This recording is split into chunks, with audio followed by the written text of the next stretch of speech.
What's up, guys? This is Crypto with James talking to you today about Ethereum proof of work. I don't like it. It sucks. I'm going to explain why I don't think this is going to make money or why it's too big a risk necessarily to make a ton of money. Yeah, sure, there's going to be holders that are not happy with that, but I'll give you my perspective. Also, guys, another hedge fund's gone down as a result of the FTX fallout. So we'll take a look at what's happening there too.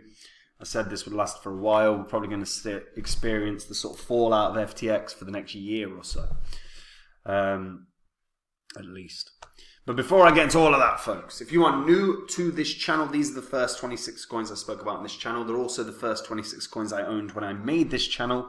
Had you put in just $100 into each of these coins when I released videos about them, and you sat and held them, ignored the fact that the markets rocketed up, rode them into a recession, rode them into a bear cycle, did everything wrong as an investor, if you sold them all today, you would still be able to bank 16 grand in profit from a $2,600 investment. That's not bad, and that's when you've done everything wrong.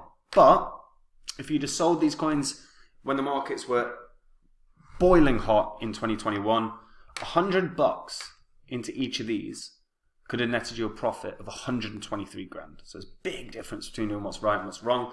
Now, I sold them all off in 2021. They're not what I hold. But if you want to see the current holdings that I have, you can do. Just go to CopyMyCryptocom. On the site, I share my entire portfolio. I give the members real-time updates anytime I buy or sell any coin. We release videos every day talking about the markets. We've had pinpoint accuracy on them for months and months and months now. We also have tutorials set up for beginners. If you're a crypto beginner, you don't really know how to get started, these will be perfect for you. We have a history of success on the site and the channel. We've called big winners on both. None more so than Phantom. Phantom went up 677 times from when I created a course dedicated to it, saying this is the best cryptocurrency investment of the year. Had you put in 2 grand into Phantom when I released the course and sold at the top, you could have netted 1.3 million. Now, I'll find another Phantom, but instead, this time, I'm not going to create a course. I'm going to go onto my site. I'm going to tell the members about the coin, the gains I think it can have, and the percentage of my money I'm putting in. And if they want to copy along, they can.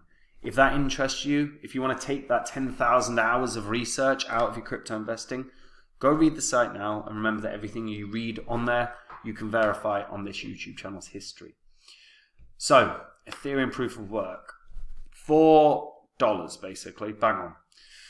Look at that. It launched, I mean, we all remember when it launched. It launched at like 130, 140 bucks. And just, you know, it was an airdrop thing. It just, you know exactly what was going to happen. It dumped. Of course it dumped. Because everyone got all this free crypto. You know, if you've got 10 Ethereum, all of a sudden you've got 10 Ethereum proof of work. That's $3 grand or free 1,200 bucks. People just dumped it. Now it's knocking around $4. Now here's the thing. This is not something I particularly like, and it boils down to a couple of things. Look, Ethereum proof of work is simply a hard fork of Ethereum, basically when the merge occurred. So, because the issue with the merge was that Ethereum went from proof of work to proof of stake. So all those miners had nothing to, well, had no Ethereum to mine. So Ethereum proof of work was created. But the irony is that they did have something to mine, because they could have mined Ethereum Classic, which is Ethereum, instead of mining Ethereum proof of work, which is just a crapper Ethereum Classic. That's the reality, right? Ethereum proof of work is supported by people all over the world who prefer proof of work to proof of stake. Now, proof of work is better for security. There's no denying that. And Ethereum proof of work is just a clone state of Ethereum. It allows dApp developers and stablecoin issuers to choose which Ethereum chain they want to go on. But the thing is again, you wouldn't choose which Ethereum chain, because you would either go Ethereum or Ethereum Classic. You go with something that's been around for ages, that's a little more stable. And that's where the sort of flaw is with this. And when we check out Ethereum proof of work, you know, you can see it's sort of steady in terms of network difficulty and pool hash rates. But when we actually break this down, this is its historical proof of work, like its proof of work hash rate. obviously, when the merge happened, skyrocketed. Skyrocketed. And look at it. I mean, it was 68 terahash a second at when it came into inception. Now it's at 15.72. So it's a quarter of its original hash rate. Why is that? It's fairly obvious.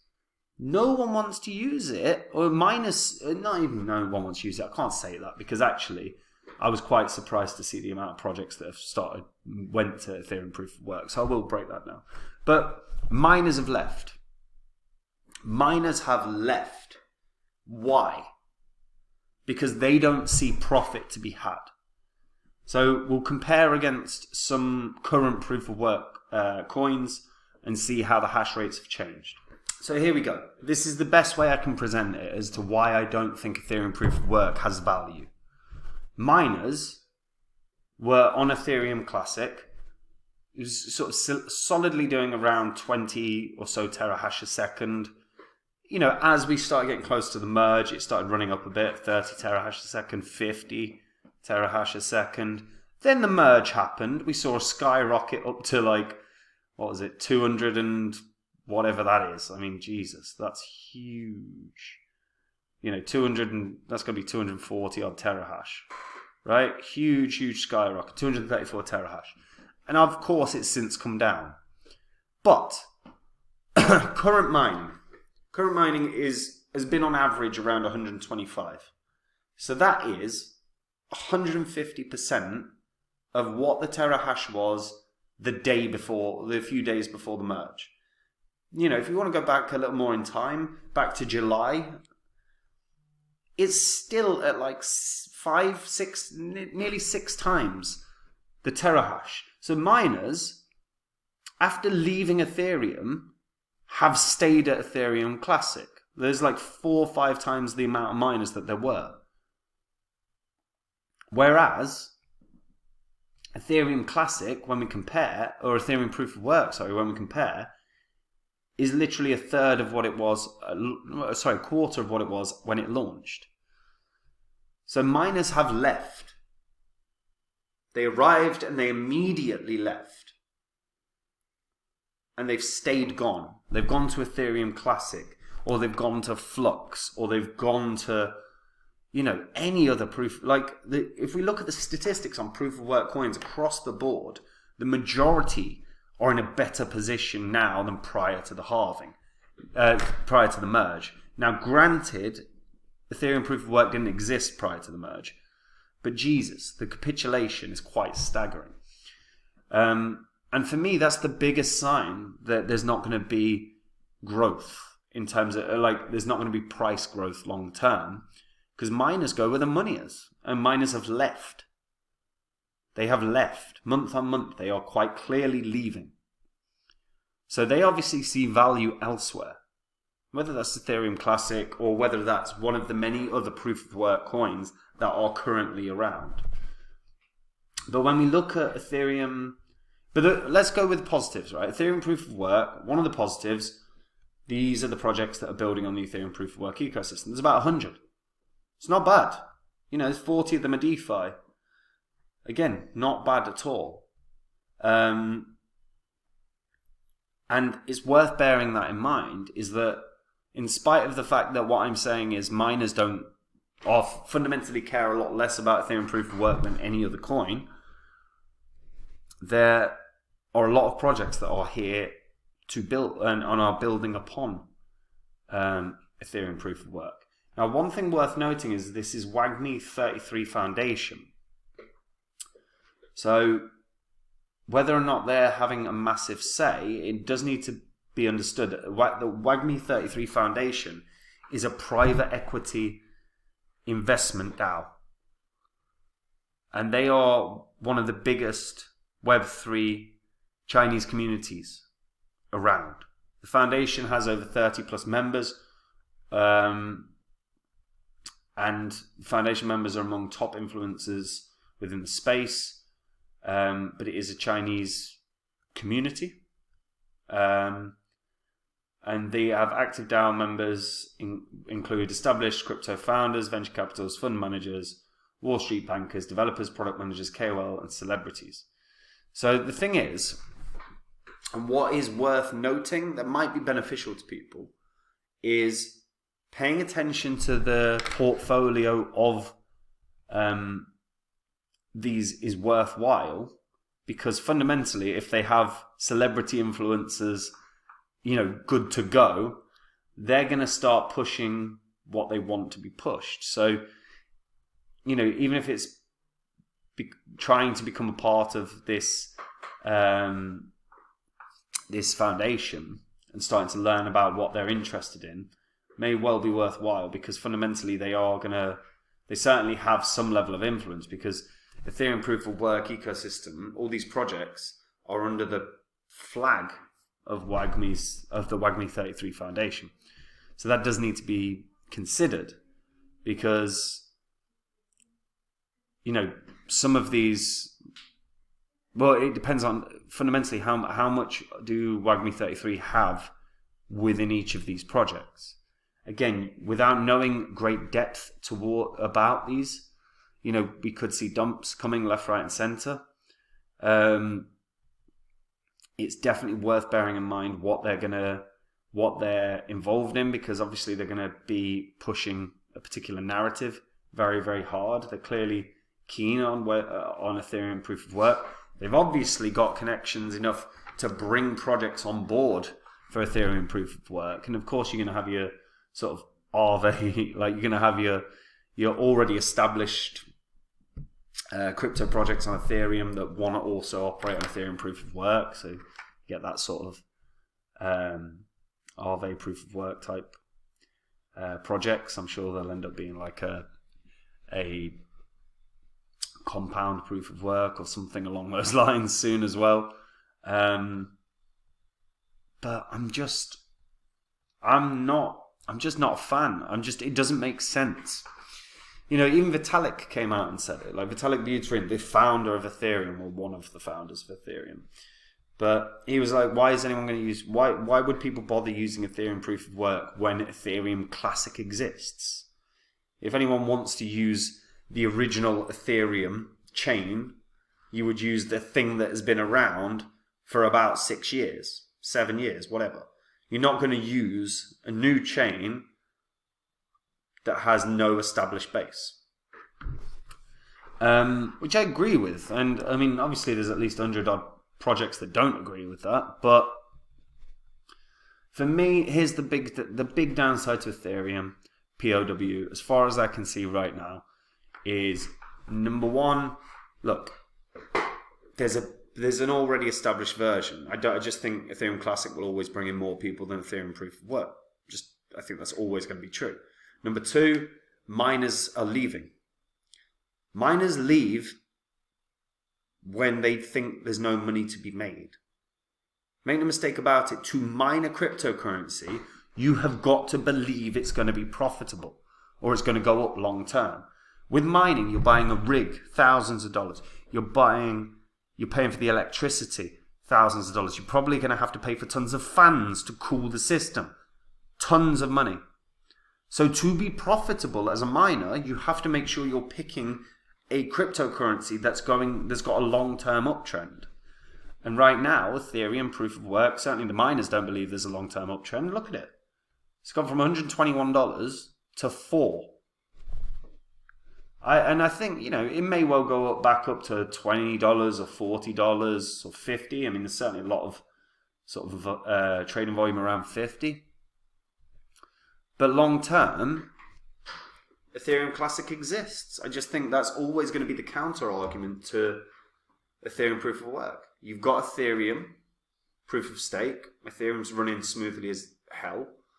And if you want a Proof of Work chain, you would use Ethereum Classic. So why the hell are you going to play around with Ethereum Proof of Work? To me, it doesn't make sense. That's why I think long term, I don't think there's huge gains here. It might be some gains, but right now, you've got to look at it logically and go, it's on a consistent downtrend. Would you be surprised if in a year it's $1? I don't think I would. But that's my 2 cents. But let me know what you guys think. You know, if you're... Did you ever look at Ethereum Proof of Work seriously as an investment? Or do you look at it and go, well, why would I have that when I can have Classic? Let me know in the comments down below. And if you're a returning viewer, hit the subscribe button. The videos will make you money and they'll stop you losing money. So, you know, you don't want to miss them. So hit the subscribe button. And karma's a legit thing. You want good karma, do something nice. So hit the subscribe button, your karma points will go up. You'll live a better life. And before I get into the news of the FTX fallout, guys, if you want to see my portfolio, just go to CopyMyCryptocom. On the site, I share my portfolio. I share anytime I buy or sell any crypto. Release videos every day talking about the markets. We've had pinpoint accuracy on that for months and months and months now. We have tutorials as well set up. These tutorials are perfect for beginners. If you are brand new to crypto, these videos will help guide you on your journey through that. And we have a huge history of success on both the site and the channel. We have called big winners on both, none more so than Phantom. But no one in 2020 spoke about Phantom. Literally no one was talking about it. Go to your favorite crypto YouTuber, type in Phantom, have a look and see when they spoke about it. I bet you any money, no one was speaking about Phantom in 2020, saying it was going to be a big gainer. I dedicated a course to the fact that it was going to 100x or more. And when I find the next Phantom, there will be no course. I will simply go onto my site and tell the members about the coin, the gains that I think it can have, and the percentage of my money I'm putting in. And if people want to copy, they can. If that interests you, if you want to take all those hours of research out of your crypto investing, go read the site now. And remember, everything you read, you can verify on this YouTube channel's history. And last thing, guys, Galois, I think I'm saying that right, Galois is a hedge fund that is closed after half of its assets are trapped on FTX. The co-founder apologizes in a letter to investors and says the fund is no longer viable. They were managing a $200 million fund. And they told investors that it had halted all trading and unwound all its positions as it was no longer viable. They said, given the severity of the FTX situation, we do not think it's tenable to continue operating the fund both financially and culturally. Once again, I'm terribly sorry about the current situation we find ourselves in. Half its assets on an exchange. If I have to say this anymore, this is a friggin' hedge fund. Know how to keep your stuff secure. I say this to you guys. If you're a retail investor, there's no goddamn excuse to having all your funds on an exchange. There's no excuse to having half your funds on an exchange. An exchange is not a bank. Nothing is too big to fail. Look, I always quote Lehman Brothers. The Lehman Brothers were believed to be too big to fail. They collapsed in 2008. FTX collapsed last year. Nothing in the world is too big to fail. That includes Binance, and I think Binance is great. But it doesn't mean it's too big to fail. Your funds are not safe or secure on exchanges.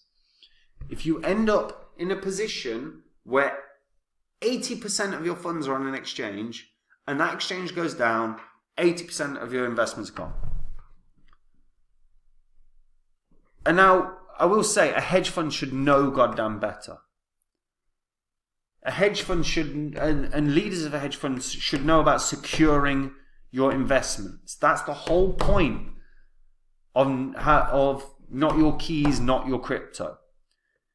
If your crypto's on an exchange, be safe. Because, for God's sake, you don't want to be, in a year's time, looking to sell all your crypto and finding out that an exchange has gone down and you've lost it. It would be heartbreaking to a retail investor. Shit, that would probably be heartbreaking to a hedge fund manager when 100 mil of your funds are on an exchange. It's reckless and it's silly.